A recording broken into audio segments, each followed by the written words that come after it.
उनके अनुभव के बाद यह निर्णय लिया। ये उनके जीवन का बहुत ही महत्वपूर्ण निर्णय था। तो हमें, चूँकि हम बाबा साहब के अनुयायी हैं, इसलिए हमें इसी निर्णय को अपने जीवन का पहला निर्णय बनाना चाहिए और बिना देर किए हमें बुद्ध की शरण में जाकर के बाबा साहब का अनुसरण करना चाहिए। अधिकांश लोग अपने ही सूत्र बना रहे हैं, अपनी योजना बना रहे हैं और बाबा साहब के नाम से बना रहे हैं। हमें ध्यान रखना चाहिए कि बाबा साहब ने कहा था, लो एम इज ए क्राइम, छोटा लक्ष्य अपराध है। इसलिए छोटे काम ना करके हमें अपनी व्यवस्था निर्माण के लिए राष्ट्रव्यापी आंदोलन का हिस्सा बनना चाहिए और उस हिस्से में हमें अपनी भागीदारी भी सुनिश्चित करनी चाहिए। ऐसा हम करेंगे कि मैंने जीवन भर कठिन परिश्रम करके समाज की सुरक्षा के लिए तंबू तैयार किया है। आज मैं बूढ़ा हो चला हूँ, बीमार रहता हूँ, मैं उस तंबू का अकेला बम्बू हूँ। मेरी बूढ़ी आंखें उस नौजवान को ढूंढ रही हैं जो इस तंबू का बम्बू बन सके ताकि मैं चैन से मर सकूं। बाबा साहब ने कहा था कि जाओ अपने घर की दीवारों पर लिखो, हम देश के हुक्मरान हैं। हमने नहीं लिखा, हम एक एक एमएलए बनने की कोशिश कर रहे हैं। जिस दिन हमारा लक्ष्य देश का हुक्मरान बनना हो जाएगा और हम सही दिशा में प्रयास करेंगे, एक राष्ट्रव्यापी आंदोलन चला करके लोगों को आंदोलित करेंगे। जब हम बहुजन सत्ता बना करके बहुजन सत्ता के लिए काम करेंगे, बहुजन समाज बना करके, मैं समझता हूँ तभी ही ये आंदोलन पूरा होगा।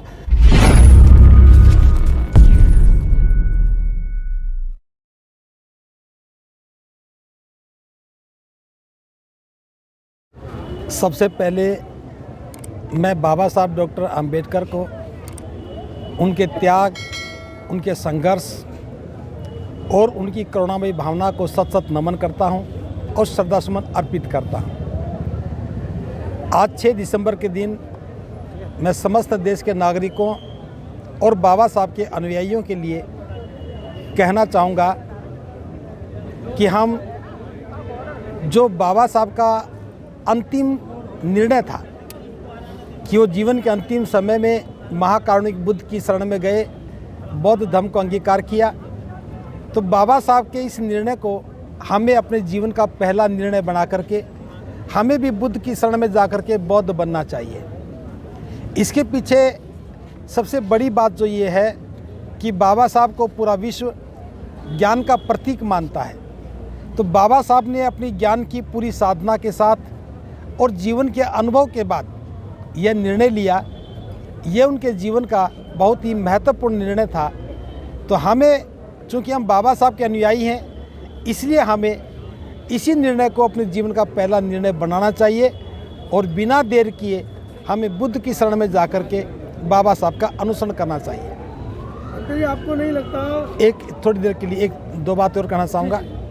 दूसरी बात यह है कि आज हम जो भी कुछ हैं, जहाँ तक भी हम पहुँचे हैं, जितनी तरक्की हमने की है, वो सब बाबा साहब के बनाए हुए मार्ग पर चल करके, बाबा साहब के दिए हुए अधिकारों को पा करके और बाबा साहब ने जो हमारे लिए योजना बनाई, उसी के कारण हम यहाँ तक पहुँचे हैं। तो अब हमारा भी फ़र्ज़ बनता है कि जो बाबा साहब के जो अधूरे कार्य थे, जो उनका अधूरा शौपन था, उसके लिए हमें संकल्पित होकर के काम करना चाहिए। जैसा जैसा बाबा साहब चाहते थे वैसा हमें करना चाहिए। और तीसरी बात ये कहना चाहूँगा कि बाबा साहब ने जो सूत्र बनाए, हमें उन्हीं सूत्रों पर काम करना चाहिए। हमें अपने सूत्र नहीं बनाने चाहिए। अगर बाबा साहब के बनाए हुए सूत्र पर काम करेंगे तो हम वहीं पहुँचेंगे जहाँ बाबा साहब हमें पहुँचाना चाह रहे थे। लेकिन हम देख रहे हैं कि अधिकांश लोग अपने ही सूत्र बना रहे हैं, अपनी योजना बना रहे हैं और बाबा साहब के नाम से बना रहे हैं। हमें ध्यान रखना चाहिए कि बाबा साहब ने कहा था, लो एम इज ए क्राइम, छोटा लक्ष्य अपराध है। इसलिए छोटे काम ना करके हमें अपनी व्यवस्था निर्माण के लिए राष्ट्रव्यापी आंदोलन का हिस्सा बनना चाहिए और उस हिस्से में हमें अपनी भागीदारी भी सुनिश्चित करनी चाहिए। ऐसा हम करेंगे तब निश्चित रूप से बाबा साहब के लिए यही बड़ी श्रद्धांजलि होगी और यही उनके लिए श्रद्धा सुमन अर्पित होगा कि जो बाबा साहब के अधूरे शौपन थे, उसके लिए हम काम करें, उसे पूरा करने में सहयोग करें। धन्यवाद। जिन लोगों से वैचारिक मतभेद हैं या जो डॉक्टर अम्बेडकर में विश्वास नहीं करते हैं, उनका जब इस तरह के कार्यक्रम होते हैं तो वो एक ही लाइन में चल देते हैं और एक ही जगह जाके इकट्ठा होते हैं। आज दिल्ली एनसीआर में कई 100 प्रोग्राम हैं।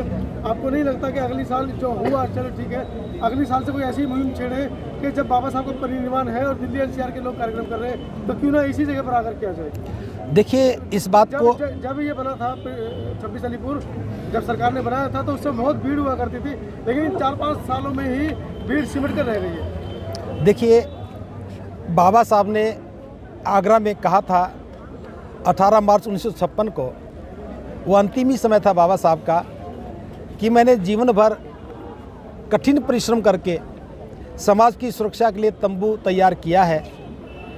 आज मैं बूढ़ा हो चला हूँ, बीमार रहता हूँ, मैं उस तंबू का अकेला बम्बू हूँ। मेरी बूढ़ी आंखें उस नौजवान को ढूंढ रही हैं जो इस तंबू का बम्बू बन सके ताकि मैं चैन से मर सकूं। तो बाबा साहब ने जो तंबू बनाया, हम सब लोगों को उसी तंबू का बम्बू बनना चाहिए था, लेकिन हम सब लोगों ने, जैसा आपने कहा, अपने अपने तंबू बना लिए और अपने अपने तंबू के बम्बू बनकर रह गए। इसीलिए आज इस बाबा साहब के स्मृति स्थल पर, जहां बाबा साहब ने अंतिम श्वास ली, इस देश के सभी लोगों के लिए ये बहुत महत्वपूर्ण स्थल है। विशेष रूप से दिल्ली और एनसीआर के लोगों को तो एक बार यहाँ ज़रूर आना चाहिए। 6 दिसंबर को सभी को यहाँ करके श्रद्धासुमन अर्पित करने चाहिए। ऐसा होता तो हम मान सकते थे कि हम बाबा साहब के सच्चे अनुयायी हैं, लेकिन हम सब सुविधा भोगी हैं। अपने ही घर के सामने, अपने ही आंगन में, अपनी ही गली में छोटे छोटे आयोजन करके अपना काम पूरा समझ लेते हैं। छोटा सोचना अपराध है, ये बाबा साहब ने कहा था, लेकिन हम समझ नहीं पाए।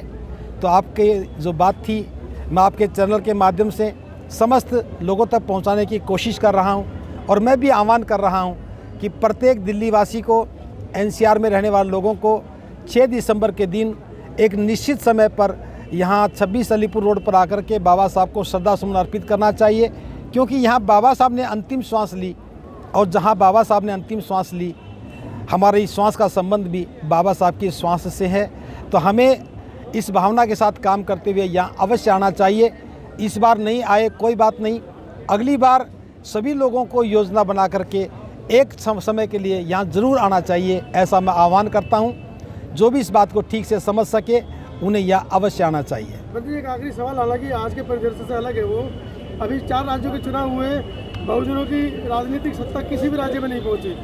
अगले साल बड़ा चुनाव है, देश की राजनीति को परिवर्तित करने वाला चुनाव है। ऐसे में बहुजनों के लिए क्या आपका संदेश होगा? बाबा साहब ने कहा था कि जाओ अपने घर की दीवारों पर लिखो हम देश के हुक्मरान हैं। हमने नहीं लिखा, हम एक एक एमएलए बनने की कोशिश कर रहे हैं। जिस दिन हमारा लक्ष्य देश का हुक्मरान बनना हो जाएगा और हम सही दिशा में प्रयास करेंगे, एक राष्ट्रव्यापी आंदोलन चला करके लोगों को आंदोलित करेंगे। जब हम बहुजन सत्ता बना करके, बहुजन सत्ता के लिए काम करेंगे, बहुजन समाज बना करके, मैं समझता हूँ तभी ही ये आंदोलन पूरा होगा। वरना तो एमएलए और एमपी बनने के दौड़ में तो लाखों लोग हैं, वो एमपी भी बनेंगे, एमएलए भी बनेंगे, आज भी बन रहे हैं। उनसे बहुजन आंदोलन का कोई सरोकार नहीं है। अगर हमें अपनी सत्ता कायम करनी है तो उसमें मिशन मूवमेंट के बिना ये संभव नहीं है। जो महापुरुषों ने हमें रास्ता दिया है, सूत्र दिया है, हमें उसी पर काम करना चाहिए। और ये भी हमारी नासमझी है कि हम बड़े लक्ष्य में अपना छोटा हित देख रहे हैं। उसी का परिणाम है कि हम हर इलेक्शन में कुछ न कुछ गंवा रहे हैं, हासिल करने का कोई प्रयोजन नज़र नहीं आ रहा।